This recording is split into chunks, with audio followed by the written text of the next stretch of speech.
আসসালামু আলাইকুম রহমতুল্লাহি ওয়া বারাকাতুহু। সম্মানিত দেশবাসী, আমার শুভেচ্ছা ও প্রীতি গ্রহণ করুন।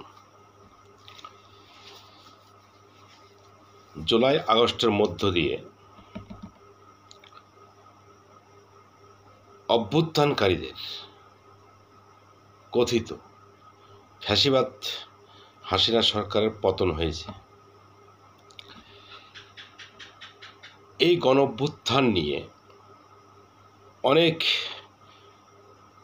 বিচার বিশ্লেষণ চলছে দেশে অভ্যন্তরে অথবা গ্লোবালি।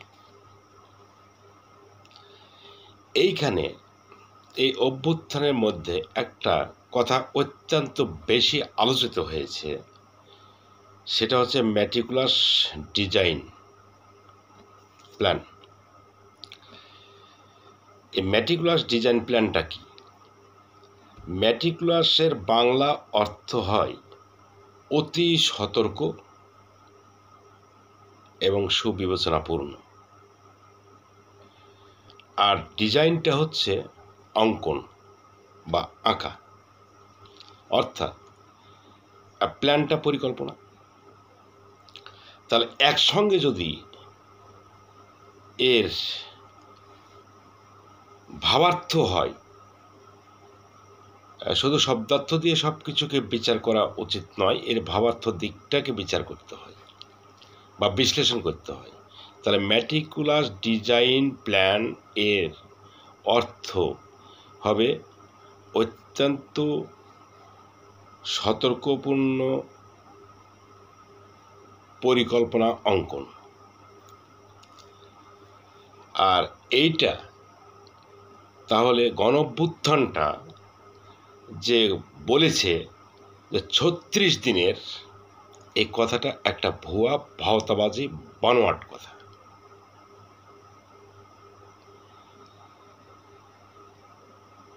এবং এই যে ৩৬ দিনের আন্দোলন, এটা যে ভুয়া বানোয়াট ভাওতাবাজি কথা, এটা এই যে ম্যাটিকুলাস ডিজাইন প্ল্যানের মাধ্যমে আন্দোলনটা সফল হয়েছে, এই কথাটা দিয়েই এই যে ৩৬ দিনের এই মেয়াদে আন্দোলন, এটা ভুয়া, ভিত্তিহীন, বানোয়াট প্রমাণিত হয়ে যায়। এই ৩৬ দিনের আন্দোলনকে ভুয়া বানোয়াট প্রমাণ করতে আওয়ামী লীগকে লাগেনি। যারাই বলছে ৩৬ দিনের আন্দোলন, তারাই আবার এই ৩৬ দিন মেয়াদের আন্দোলনকে ভুয়া বানোয়াট বলেছে, যেহেতু তারাই ম্যাটিকুলাস ডিজাইনের কথাটা বলেছে। এবং এই ম্যাটিকুলাস ডিজাইন প্ল্যানটাই যে সঠিক, এটার পক্ষে এই অভ্যুত্থানকারীদের বা অন্তর্বর্তীকালীন সরকারের বিভিন্ন বক্তব্যই সেটা প্রমাণ করে। কেননা এই অন্তর্বর্তীকালীন সরকার প্রধান ডক্টর মোহাম্মদ ইউনূসই বলেছিলেন যে এই আন্দোলনটা পূর্ব পরিকল্পিত।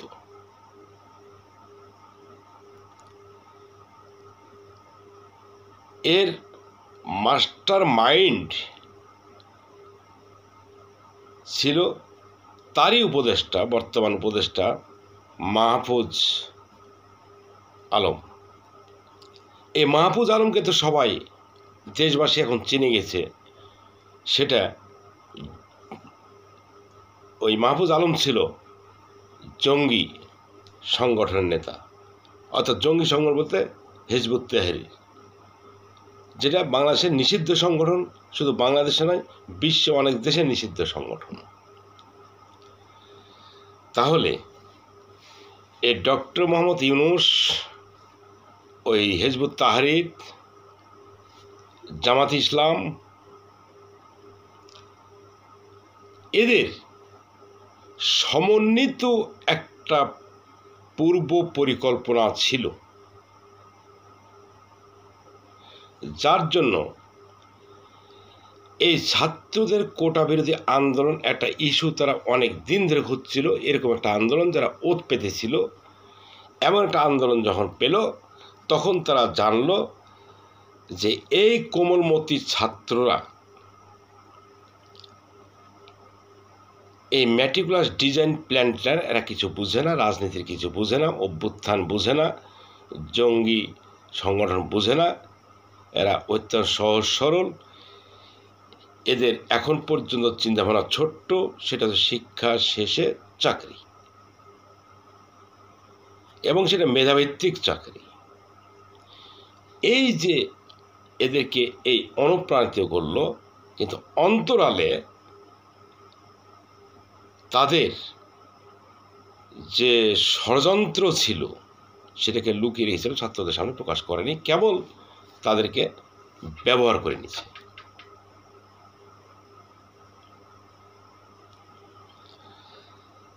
তাহলে কিন্তু দুঃখটা হচ্ছে এখানেই দেশবাসীর প্রতি। আন্দোলনে শুধু যে ছাত্ররাই ছিল তা নয়, পাবলিক প্রাইভেট বিশ্ববিদ্যালয়ের শিক্ষকরাও ছিল, এই আন্দোলনে ছিলেন, সংযুক্ত হয়েছিলেন। বিভিন্ন পেশাজীবীর শিক্ষিত মানুষগুলো এই আন্দোলনে কিছু অংশ হলেও মানে অংশ নিয়েছিল। দেশের সাংবাদিকেরা এই আন্দোলনে শরিক হয়েছিল। তো যারা আন্দোলনের সঙ্গে শরিক হয়েছে, যারা মিডিয়াতে বক্তব্য দিয়েছে, মঞ্চে বক্তব্য দিয়েছে, মানুষের সামনে বক্তব্য দিয়েছে, অনেক সময় দেখা গেছে বিশ্ববিদ্যালয়ের শিক্ষকরাও নেমেছিল মাঠে। তারা কি কেউ বুঝলেন না এ ডক্টর মোহাম্মদ ইউনূস আর এই জঙ্গি নেতা মাহফুজ আলম আর এই সার্জিস হাসনাত নাহিদ, এ কয়েকজনের প্ল্যানটা? তাহলে আমাদের এই আন্দোলনের পক্ষে এখন তো দেখা গেছে যে মাত্র 10% লোক, 90%ই এখান থেকে সরে গেছে। তাহলে 90% মধ্যে যারা শিক্ষিত মানুষ ছিলেন, বুদ্ধিজীবী মানুষ ছিলেন, তারা কি কয়েকজনের প্ল্যানটা কেউ বুঝতে পারেননি? যেটা এখন বুঝতেছে, কিন্তু এমন একটা সময় এই শিক্ষিত মানুষগুলো তাদের প্ল্যানগুলো, এই ম্যাটিকুলাস ডিজাইন প্ল্যানটা বুঝতে পারলেন যখন দেশের 12টা বেজে গেল। দুঃখটা এখানেই। আজকে দেখুন, আন্দোলনের সময় প্রধানমন্ত্রী শেখ হাসিনা বারবার বোঝানোর চেষ্টা করেছে যে আন্দোলন রাজাকার জামাত শিবিরের নেতৃত্বে আন্দোলন চলছে। কতবার বোঝানোর চেষ্টা করেছে, কেউ বোঝেননি। কিন্তু এখন তারা শেখ হাসিনা এই কথাটা বলার জন্য, যারা শেখ হাসিনার কট্টর সমালোচনা করেছেন এবং সমালোচনা করার মধ্য দিয়ে সে আন্দোলনকারীদেরকে অনুপ্রাণিত করেছেন আন্দোলনে যোগদান করার জন্য, আজকে তারাই তো আবার বলছেন যে এই সরকার কোনো অধিকার নেই 72 সালের সংবিধানকে মুছে দেওয়া, 71 সালের অর্জনকে এবং ইতিহাসকে মুছে দেওয়া। আজকে তারা তো ঠিকই ছিলেন, যারা এখন বলছেন 30 লক্ষ শহীদের প্রতি কৃতজ্ঞ হয়ে আছেন মানুষ 90% এখন বোঝা যাচ্ছে। কিন্তু আর এরা এই 30 লক্ষ শহীদকে এবং মুক্তিযুদ্ধের ইতিহাসের যে কবর রচনা করতে যাচ্ছেন, আজকে 90% লোক এই অন্তর্বর্তীকালীন সরকার জঙ্গিদের বিপক্ষে দাঁড়িয়েছেন বলেই তারা সে 52 থেকে শুরু করে 71 সালের মুক্তিযুদ্ধ, 69 গণঅভ্যুত্থান, আমাদের জাতীয় সঙ্গীত, জাতীয় পতাকা, 72 সালের সংবিধান, কিংবা পরবর্তীতে সরকারগুলোর আরও দেশে যে অবদান আছে সেগুলোকে মুছতে পারল না এই অন্তর্বর্তীকালীন সরকার আর এই জঙ্গি নেতা আর এই কয়েকজন ছাত্র সমন্বয়ক, যার প্রেক্ষিতে পূর্বে যাই হোক এদের মিশন যে এখন পর্যন্ত ব্যর্থ হয়ে আছে অথবা তাদের মিশন বাস্তবায়নে যে অপারগ হয়ে আছে, সেটা এই 90% লোকের প্রতিবাদের জন্যই। আমি স্বাধীন বাংলাদেশের পক্ষের একজন মানুষ হয়ে এই শতকরা 90% লোকের প্রতি কৃতজ্ঞতা জ্ঞাপন করছি, কিন্তু পাশাপাশি দুঃখটা ওই জন্যই প্রকাশ করলাম যে এদের মিশন ভীষণ ষড়যন্ত্র সম্পর্কে যদি পূর্বেই ওই শেখ হাসিনা সরকার যে কথাটা বলেছিল যে এই আন্দোলনটা জামাত শিবির রাজাকার, সেইটাকে যদি একটু আমরা উপলব্ধি করতে পারতাম সে কথাকে, তাহলে আজকে দেশ এত ষড়যন্ত্রের শিকার হতো না। যাই হোক, এখনো সময় আছে। আজকে সব রহস্য তো বের হয়ে আসছে। এই বাংলাদেশের সেনাবাহিনী আমাদের কাছে বাংলাদেশ জন্মলগ্ন থেকেই, যাই হোক, আমাদের গর্বের প্রতীক ছিল, অহংকার ছিল আমাদের। বিশ্বের বিভিন্ন দেশে অশান্ত অস্থিতিশীল দেশগুলোতে জাতিসংঘের শান্তি মিশনে কাজ করে সুনাম অর্জন করেছে, কিন্তু শুধু শান্তি রক্ষা করতে পারল না এই আমাদের সেনাবাহিনী আমাদের নিজ দেশেই। বাইরে ওই সুদান, কঙ্গো, আফ্রিকা রিপাবলিকগুলোতে ভালোই কাজ করছে সুনামের সহিত, কিন্তু ব্যর্থ বাংলাদেশের ক্ষেত্রে। আজকে পুলিশ বাহিনী নিষ্ক্রিয় ইমেজ হারিয়ে দিয়েছে এই জঙ্গিদের জন্য, এই জঙ্গি সরকারের কর্মকাণ্ডে। আজকে টোটাল সেনাবাহিনী দেশের মানুষের কাছে প্রশ্নবিদ্ধ হয়ে গেছে। কারফিউ, ওই ম্যাজিস্ট্রেসি পাওয়ার, সব কিছু নিয়ে কাজ করা সত্ত্বেও আজকে দেশের মানুষ,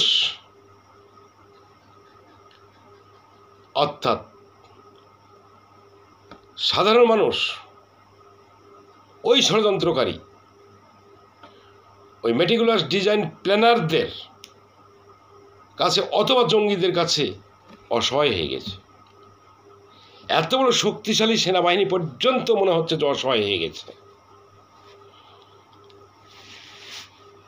কিন্তু কেন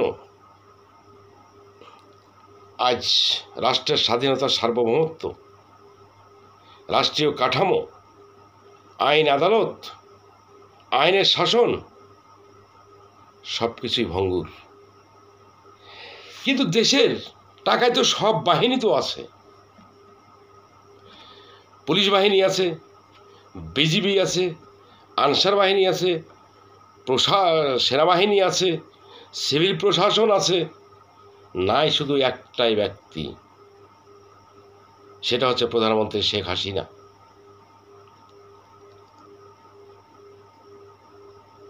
একটাই ব্যক্তি নাই, যার জন্য দেশের এই অবস্থা।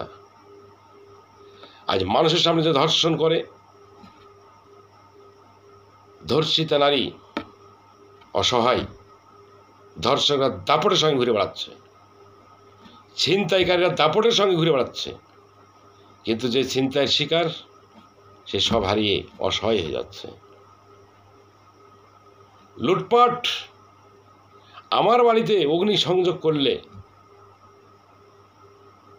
অগ্নিসংযোগকারীরা ভীত হয়ে ঘুরে বেড়াবে কি? আজ তারা হা করে হাসি দেয় আর দাপটে ঘুরে বেড়াচ্ছে।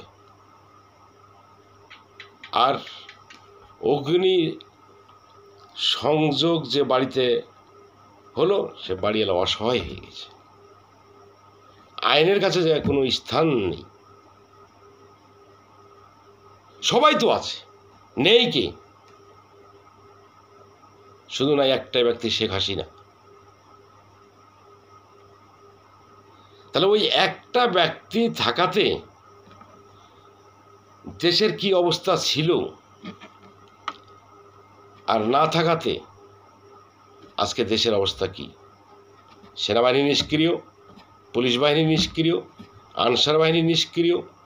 শুধু নিষ্ক্রিয়ই নয়, ওই 10% লোকের কাছে অসহায়।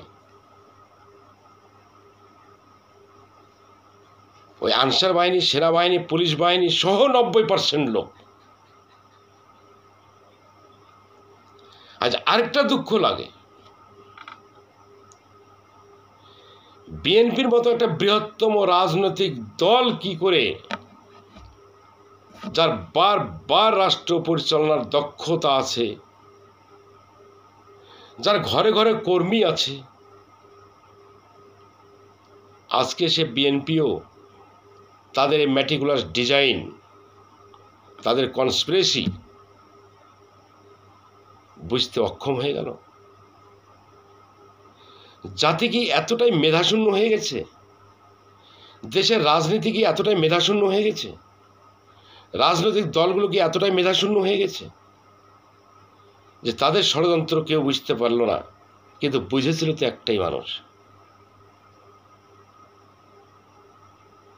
শেখ হাসিনা।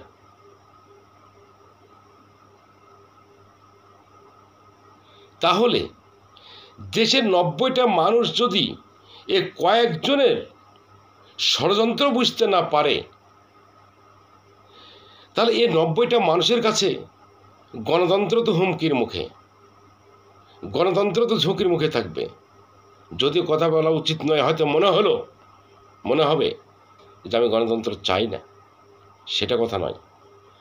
বাস্তবতার আলোকে আজকে গণতন্ত্র নিরাপত্তার বিষয়ে আমার এই প্রশ্ন চিহ্নটা এঁকে দিলাম।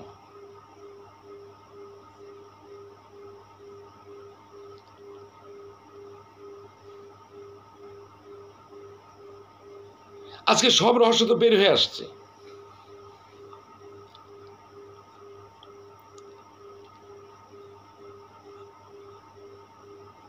যদি কেউ বলে যে 36 দিনের আন্দোলন, প্রথমে তার প্রতিবাদ করা উচিত, এবং যারা বলবে 36 দিনের আন্দোলন তারা মিথ্যাবাদী।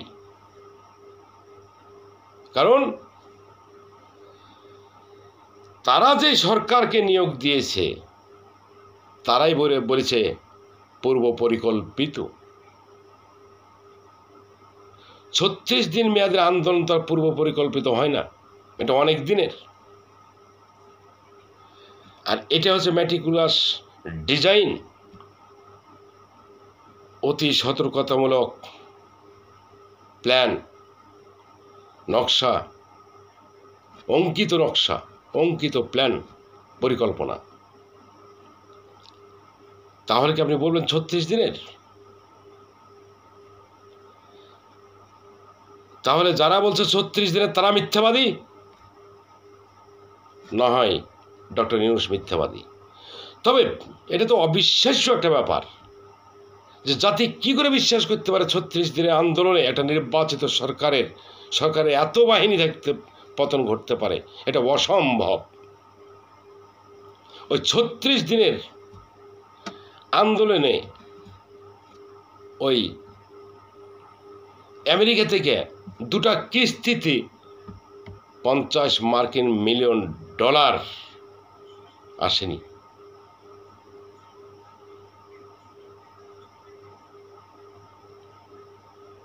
এ দেশের মানুষ যখন বুঝতে পারবে আমেরিকার ডিপ স্টেট সম্পর্কে, যে সেখানে কি হয়,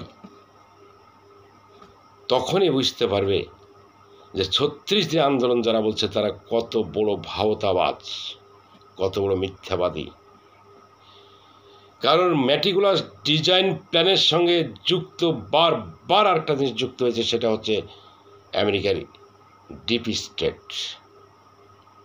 ডিপ স্টেটটা কি? সরকারের ভিতর লুকিয়ে থাকা আরেকটা ছোট সরকার, যেখান থেকে বিশ্বের সমস্ত বিশ্বকে নিয়ন্ত্রণ করার জন্য কোন সরকারকে ক্ষমতায় আনতে হবে, কোন দেশের কোন সরকারকে ক্ষমতায় আনতে হবে, কোনটাকে পতন ঘটাতে হবে আমেরিকার, তাহলে আমেরিকার স্বার্থ বজায় থাকবে, আমেরিকার নিয়ন্ত্রণ বজায় থাকবে, আমেরিকার রাজনৈতিক প্ল্যানগুলো বাস্তবায়ন হবে।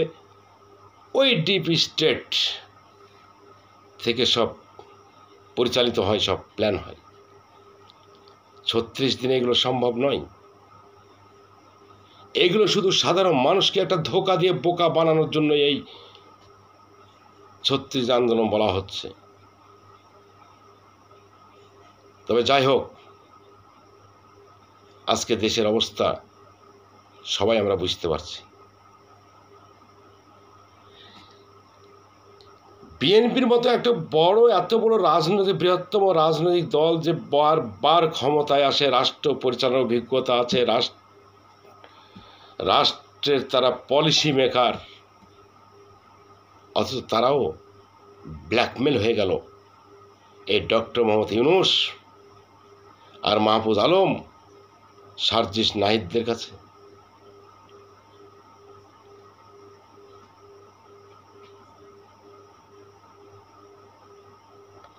এটা এখন আমি ৯০% লোকের মধ্যে একজন বলেই আজকে ৯০% লোকের প্রতিনিধিত্ব যারা করছে তাদের কাছে আমার এই দুঃখ প্রকাশ করছি আমি।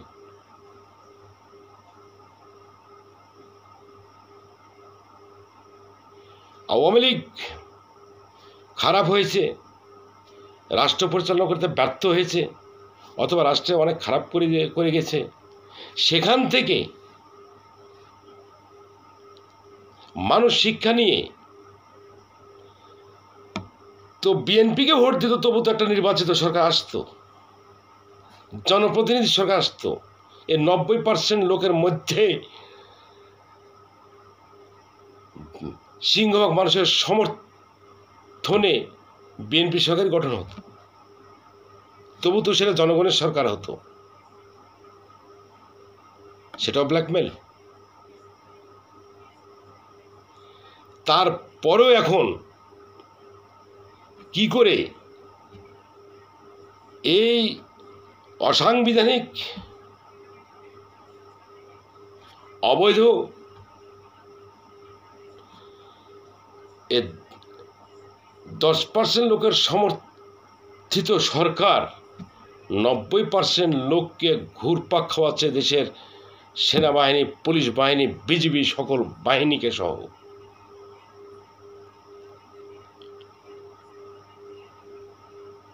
কাজে আশা করব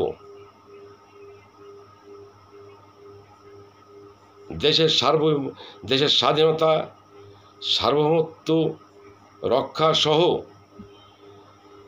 দেশের মানুষের জান মালের নিরাপত্তা,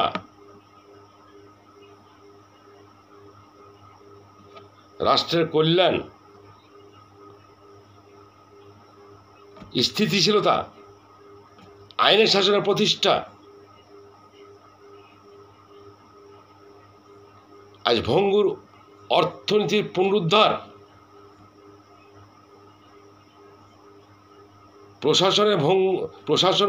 প্রশাসনকে ভঙ্গুরতা থেকে উদ্ধার করে সঠিক পথে পরিচালনা করার স্বার্থেই এখনো এই 90% লোককে সচেতন হতে হবে। তাছাড়া এদেশ ওই কঙ্গো, সুদান আর সিরিয়ার পরিণামটা ভোগ করতে হবে দেশকে। যেখান থেকে মুক্তি পেতে গেলে আমাদের ওই ইউনিটি ইজ স্ট্রেংথ এই ফিলোসফিতে ঐক্যবদ্ধ হয়ে আমাদের সময় থাকতে ভালো কিছু অর্জন করতে হবে এবং জনগণের সরকারকে ক্ষমতায় নিয়ে এসে জনগণের কল্যাণ সাধন করতে হবে। এই হোক আমাদের আজকের অঙ্গীকার। আমি জনগণের প্রতি, রাজনৈতিক দলগুলোর প্রতি আমি এই আহ্বান জানিয়ে আমার বক্তব্য শেষ করছি। আল্লাহ হাফেজ।